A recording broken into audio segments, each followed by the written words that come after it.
Good morning, children. Children, today we will start a new chapter, that is light.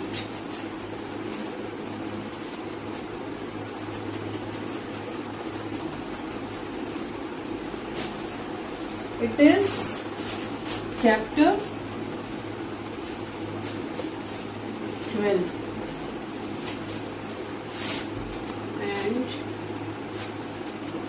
Now, first of all, before proceeding, we will know what is light. Children, you might have seen a beam of sunlight when it enters a room through a narrow opening, or you can say through a hole. You may have also seen beams of light from the headlight of scooters, cars, buses, etc. So similarly, a beam of light can be seen from a torch also. On the basis of all these experiences, we can say that light always travels along a straight path. Light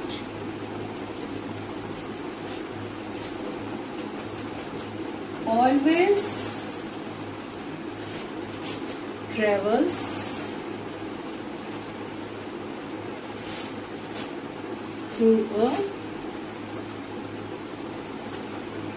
through straight line.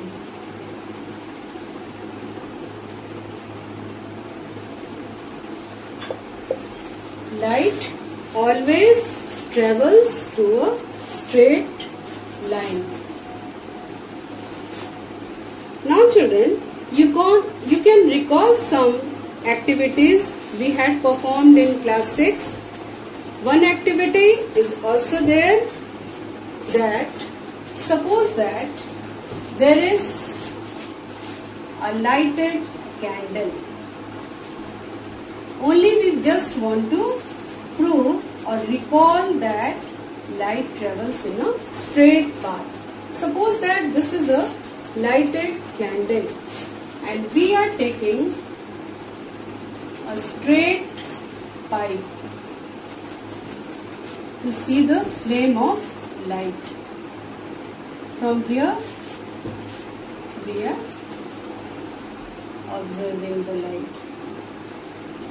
So again the same lighted candle we supposed to watch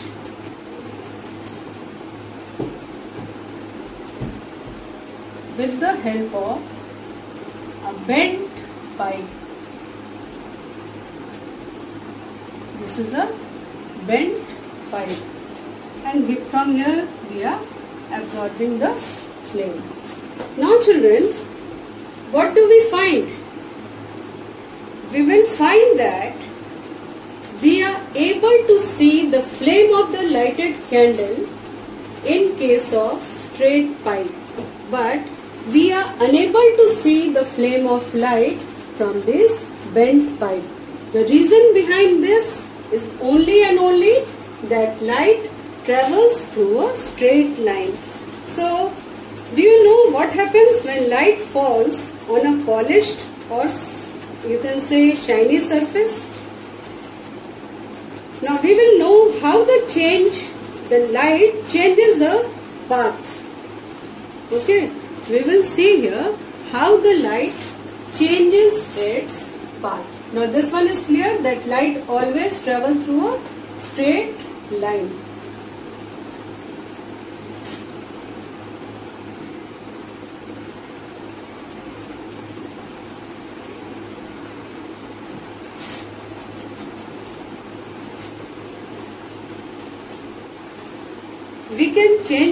How we can change the path of light. Do you know what happens when light falls on a polished or shiny surface? Suppose that you can take a stainless steel plate also, you can take a shiny spoon also, or metallic stainless steel spoon you can take. Then you will find that let the light fall on the shining stainless steel plate it can change the direction of light. The surface of water can also act like a mirror and change the path of light. Now, you might have seen the reflection of trees or building in water. So from here we can conclude that any polished or shiny surface can act as a mirror. And what happens when light falls on a mirror? Children, you have learnt in class 6 that a mirror changes the direction of light that falls on it. And this change of direction by a mirror is called reflection of light. Reflection of light.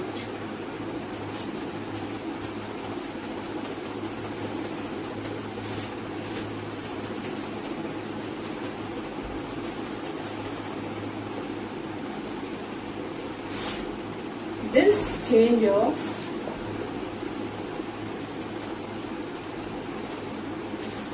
direction of light by a mirror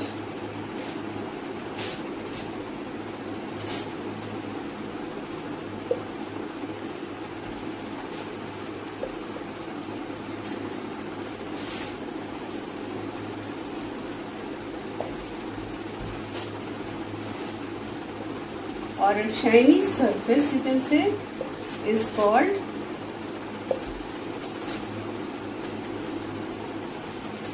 reflection of light.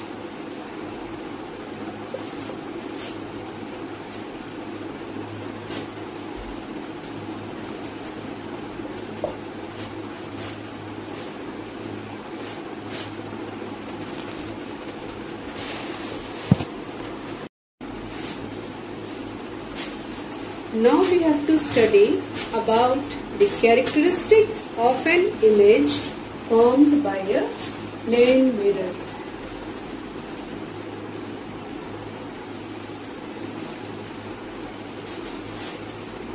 Characteristics of an image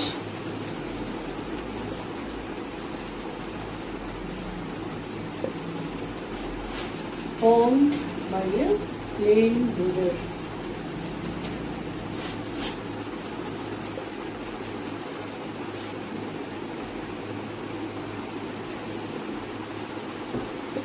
Now children, to understand the characteristics of an image which is formed by a plane mirror, we need to do an activity, and the things required to do the activity is graph paper, or you can say simply you can take chessboard also. Either graph paper or chessboard. Then the second thing required is a plane mirror. Third thing is required is you can take clay, and the fourth one is drawing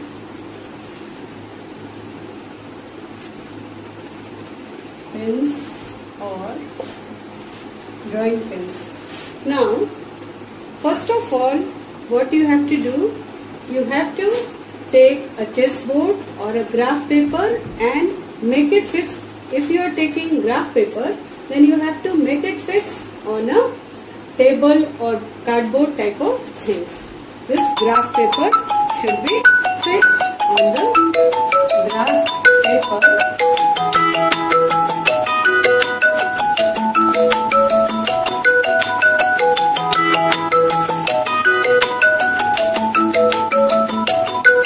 You have to fix on a, suppose that it is a chessboard.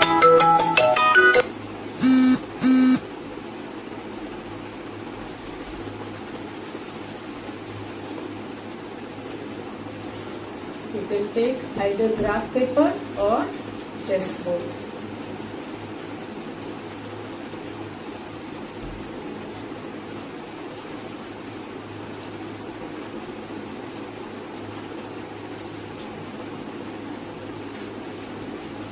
then you have to fix the plane mirror over here in vertical condition.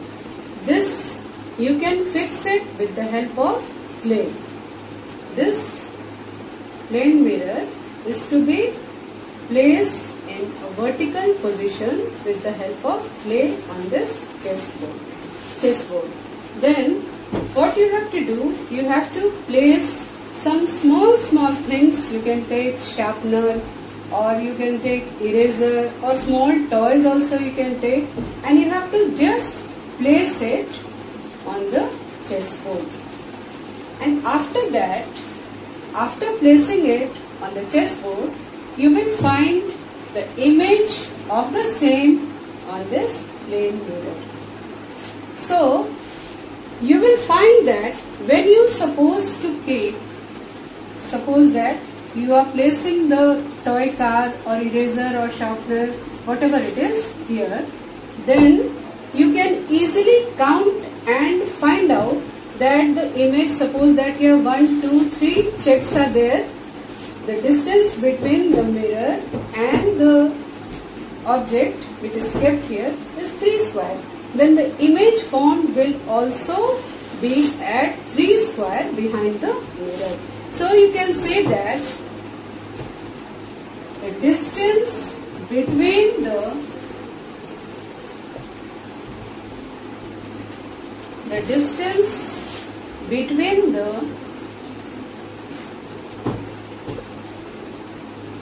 object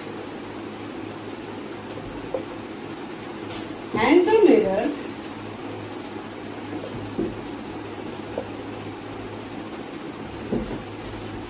and the distance between the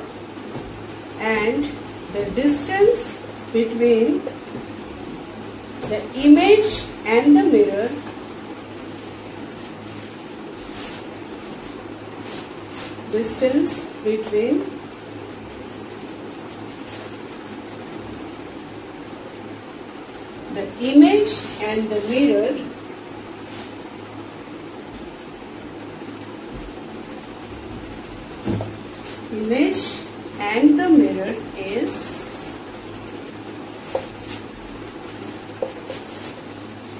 same. That is, suppose that the object you are placing here, then the distance between the object and the mirror is same as that of the object between the image. Suppose that, children, here is this one is the mirror and this is the object. Okay, this one is the object. So distance between the mirror and the object is same as that of the distance between the mirror and the image. That means both are same, which is the characteristic feature of a plane mirror. The image which is formed by a plane mirror, this is the characteristic feature. Now the second one is that, this is the first feature. Now the second one is that the object, the size of the object,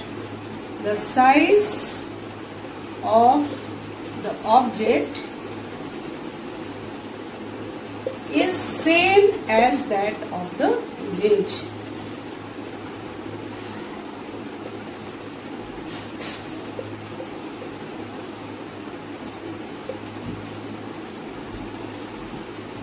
That means, suppose that this is an object, then the image formed will also be of the same size. Both will be of same size. The image which is formed here in the plane mirror and the size of the object will be the same. This is the second characteristic feature. Now, what is the third one?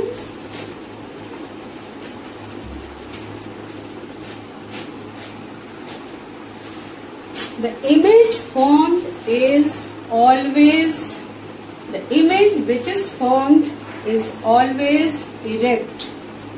That is, it is not upside down. It is always erect, upright. So this is also the characteristic feature of a image which is formed by a plane mirror, that the image is always erect, straight. It is not upside down. Then the fourth one is the object. Here in case of the formation of an image by a plane mirror, one interesting phenomena takes place, and that interesting phenomena is that about lateral inversion.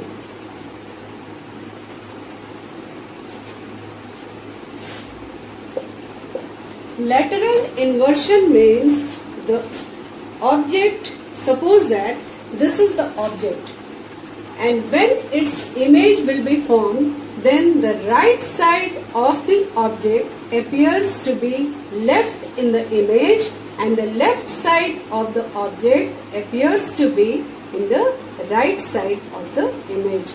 This phenomena is known as lateral inversion. In case it takes place in case of a plane mirror. Now once again we will recall the properties. First of all, the size of the image is same as that of the object.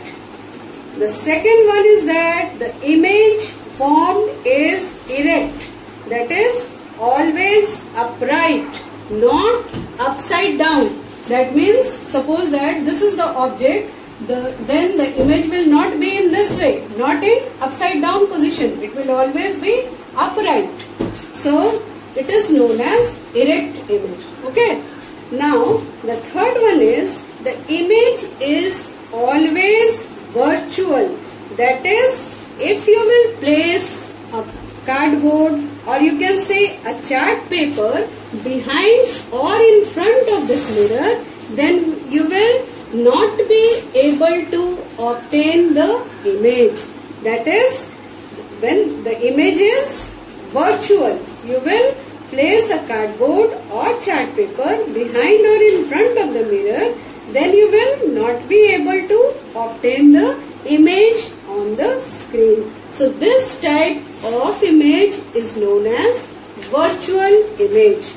The image formed is, the fourth property is that the image formed is as far behind the mirror as the object is in front of it.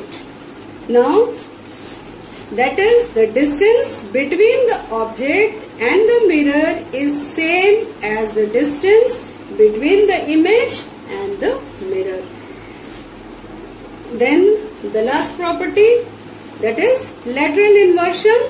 The right side of the object appears as the left in the image. Similarly, the left side of the object appears as the right side of the image. So these are the characteristic features of an image which is formed by a plane mirror. Okay, children?